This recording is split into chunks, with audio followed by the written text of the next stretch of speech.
پروردگار عالم یہ کہہ رہا ہے کہ رحمان کے بندے وہ ہیں کہ یمشون علی الارض ہونا، کہ زمین کے اوپر وہ چلتے ہیں تو ان کی چال میں تکبر نہیں ہوتا. بالکل صحیح بات ہے. تو پھر چال میں تکبر نہیں ہوتا تو کیا ہوتا ہے؟ وہ خواہ جھک جھک کر چلتے، خواہ وہ اپنی کمر کے اندر خم لے آتے ہیں، خواہ وہ اپنے ہاتھ میں عصا لے آتے ہیں. کیا کرتے ہیں وہ؟ کیا وہ ایسے ہوتے ہیں کہ خواہ اپنی عزت نفس کے اوپر وہ کمپرومائز کریں، وہ کہیں کہ بھئی ہم تو رحمان کے بندے ہیں تو ہماری چال میں تکبر نہیں ہونا چاہیے؟ تکبر نہیں ہونا چاہیے. اس سے آپ نے یہ نتیجہ کیوں نکالا کہ یہ اپنی عزت نفس کے اوپر کمپرومائز کر لیتے؟ پروردگار عالم نے یہ نہیں کہا کہ یہ اپنی عزت نفس کو ختم کر دیتے ہیں. جی نہیں، نہ ان میں تکبر ہوتا ہے نہ یہ ذلت کو قبول کرتے ہیں. یہ وہ ہیں کہ دوسروں کو محترم سمجھتے ہوئے اپنی عزت نفس اور سیلف اسٹیم کا خیال رکھتے ہیں. ایک بیلنس ہے کہ جو پروردگار عالم نے مانگا. تکبر نہیں ہونا چاہیے، مگر کیا عزت نفس بھی نہیں ہونی چاہیے، جس کو اقبال نے خود ہی سے تعبیر کیا کہ انسان کی جو اپنی ایک سیلف اسٹیم ہے، کیا اس کی کوئی حیثیت نہیں ہے، اس کی کوئی اہمیت نہیں ہے؟ جی نہیں. اسی لیے آپ دیکھیں کہ برادران عزیز بعض جگہوں پر معصوم نے اس کو کس طریقے سے ایلوبریٹ کیا. نہج البلاغہ ایک عجیب خزانہ ہے. مولا کائنات وہاں فرماتے ہیں کتنا اچھا ہے. سنیے، تکبر، سیلف اسٹیم، وہ بیلنس جس کی ہمیں تلاش ہے. سنیے اس جملے میں سنیے. مولا فرماتے ہیں کہ کتنا اچھا ہے کہ پیسے والے، دولت مند، سیٹھ صاحبان اللہ کی خاطر غریبوں سے جھک کر ملے. یہ کیوں کہا جا رہا ہے؟ وہ کہا اس لیے جا رہا ہے کہ وہاں پر ایروگنس ہی کا خطرہ ہے. بہت توجہ کیجئے گا، وہاں پر خطرہ ہی اس بات کا ہے کہ وہ غرور کا شکار ہو جائے گا. لہذا مولا فرماتے ہیں وہ کتنا اچھا ہے. الفاظ میرے ہیں، مطلب مولا کا. وہ کتنا اچھا ہے. کلمات کسار میں دیکھیے گا آپ کو ملے گا.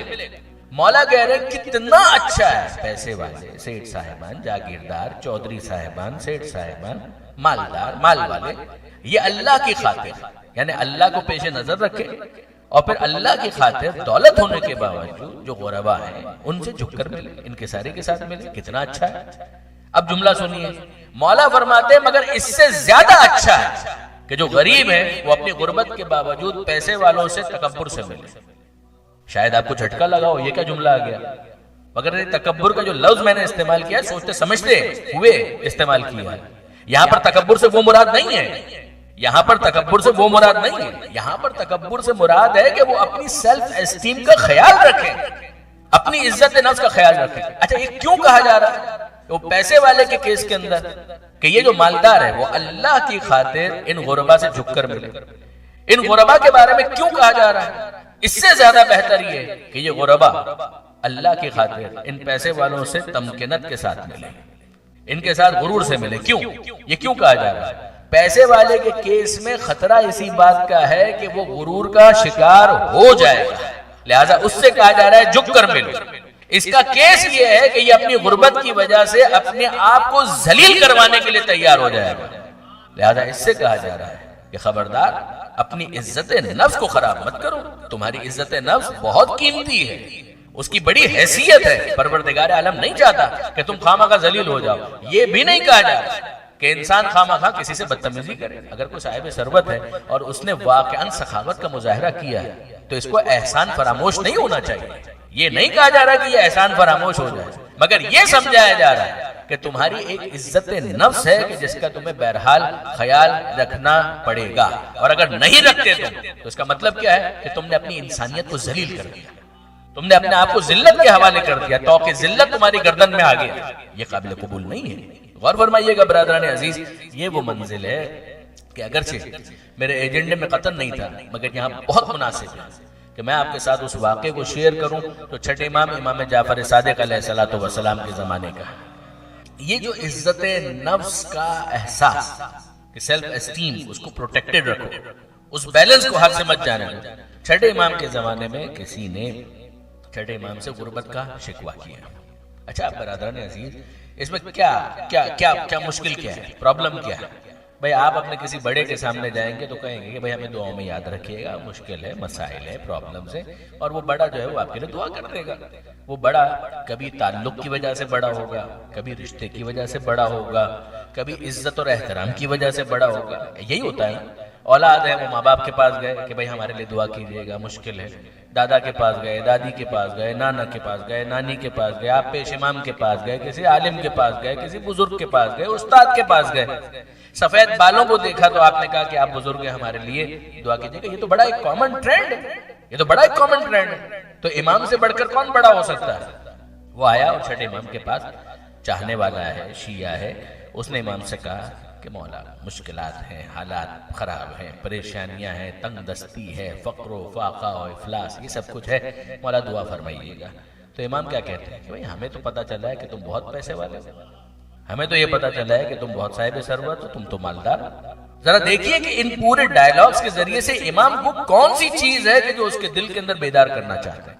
فیکچول پوزیشن یہ ہے کہ وہ خلاش ہے، فیکچول پوزیشن یہ ہے کہ وہ غریب ہے، فیکچول پوزیشن یہ ہے کہ وہ اس وقت مفلس ہے، فیکچول پوزیشن یہ ہے کہ اس کے پاس مال نہیں ہے۔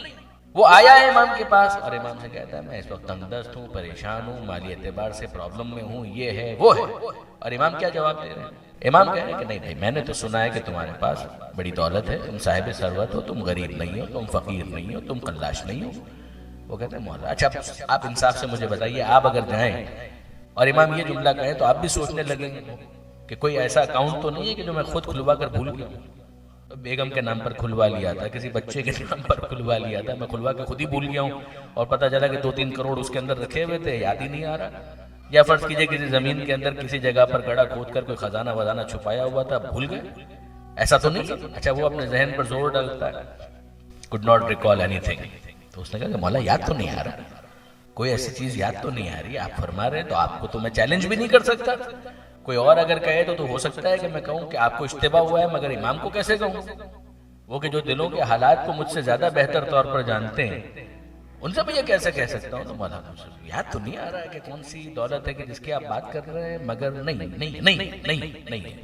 تو امام نے کہا کہ نہیں بھائی، میرے پاس بڑی پکی اطلاع ہے، جینوئن انفارمیشن ہے، اتھینٹک نیوز ہے کہ تم تو بہت صاحب ثروت ہو، مالدار ہو، دولت مند ہو۔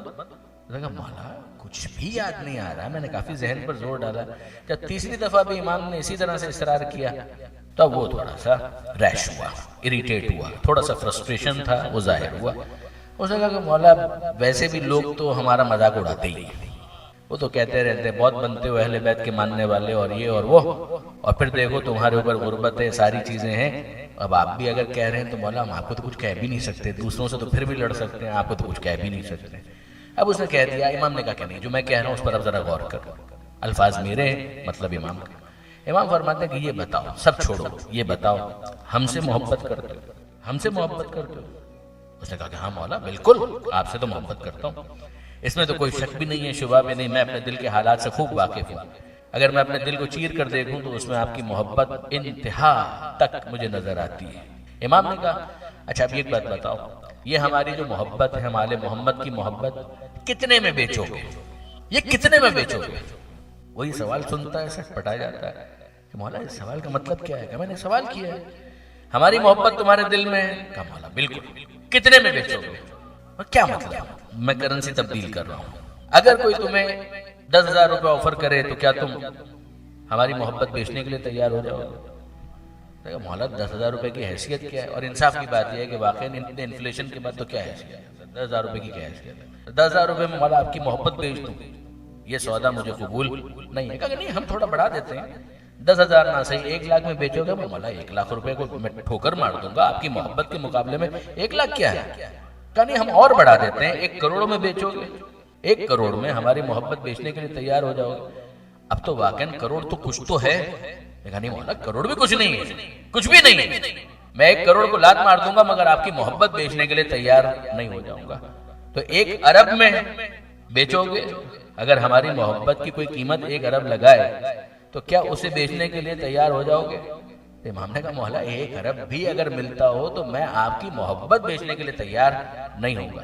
تو امام کہتے ہیں کہ اب تم خود ہی بتاؤ کہ کتنے میں بیچو گے، یہ تو ہم نے تمہارے سامنے فیگرز رکھ دیے، اب تم بتاؤ کہ کتنے میں بیچو گے۔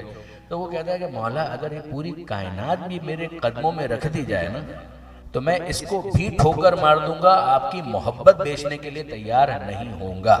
پوری کائنات اگر لا کر قدموں میں ڈھیر کر دی جائے تب بھی میں آپ کی محبت نہیں بیچوں گا۔ امام فرماتے ہیں کہ جو اتنا زیادہ مالدار ہو وہ سب کچھ ہو سکتا ہے، غریب اور فقیر نہیں ہو سکتا. جس کے پاس اتنی قیمتی دولت موجود ہے وہ اپنے آپ کو غریب کیسے کہہ رہا ہے؟ اب میں پھر آپ کے سامنے رکھتا ہوں سوال، کیا امام کہنا چاہتے ہیں؟ کیا امام یہ کہنا چاہتے ہیں کہ بس اب یہ تم نے سن لیا اور گھر جا کے سو جاؤ؟ کیا امام یہ کہنا چاہتے ہیں؟ تو پھر یہ ایک اور ایکسٹریم کی طرف چلا گیا. یہ نہیں کہا امام. امام صرف سمجھانا یہ چاہتے ہیں کہ اپنی قدر پہچانو، غربت کی وجہ سے اپنے آپ کو حقیر مت سمجھو. یہ اگر مال و دولت تمہارے پاس نہ ہو تو اپنے آپ کو حقیر مت سمجھو. مگر کیا یہ سمجھانا چاہ رہے ہیں کہ اس دولت حب اہل بیت کی اہمیت اور قیمت کو سمجھنے کے بعد تم اپنا status of living, standard of living اس کو اوپر کرنے کی کوشش مت کرو؟ کیا یہ کہنا چاہ رہے ہیں؟ یہ نہیں کہنا چاہ رہے. امام جو سمجھانا چاہ رہے ہیں وہ یہ کہ اپنی پوری کوشش کرو، اور اگر تمہیں جائز ذرائع سے حلال سے تمہیں مال مل جائے، وسعت مل جائے تو مزید شکر ادا کرو.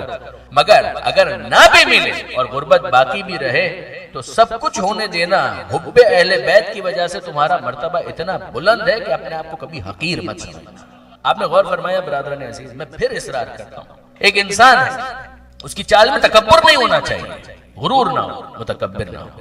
مگر کیا وہ اپنی عزت نفس کو کمپرومائز کرے؟ جی نہیں. وہ ذلت کو قبول کرے؟ جی نہیں. کیوں کہا جا رہا ہے مالدار سے کہ جھک کر ملو؟ اس لیے کہ وہاں پر ایروگنس کا امکان زیادہ ہے.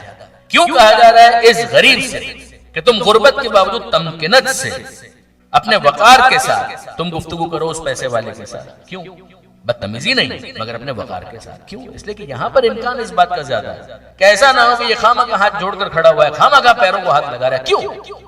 اگر وہ واقعاً سخی ہے تو سر آنکھوں پر، مگر صرف پیسے والے ہونے کی وجہ سے this is not acceptable. نہ یہ نہ کریں. اگر اس نے اپنے اندر کچھ اخلاقی ٹریٹس ایسے پیدا کیے ہیں کہ جس کی وجہ سے وہ قابل عزت اور قابل احترام ہو چکا ہے تو بہت اچھی بات ہے. یعنی میں دوسرے لفظوں میں یہ کہنا چاہتا ہوں کہ صرف دولت نہ دیکھو، یہ دیکھو کہ دولت آنے کے بعد قارون بنا ہے یا خدیجہ طاہرہ بنا. اگر قارون بنا ہے تو کوئی عزت اور احترام نہیں ہے، اور خدیجہ اگر بن گیا ہے تو کیا کہنا کہ پروردگار اس کی دولت کو اپنی طرف منسوب کرتا ہے.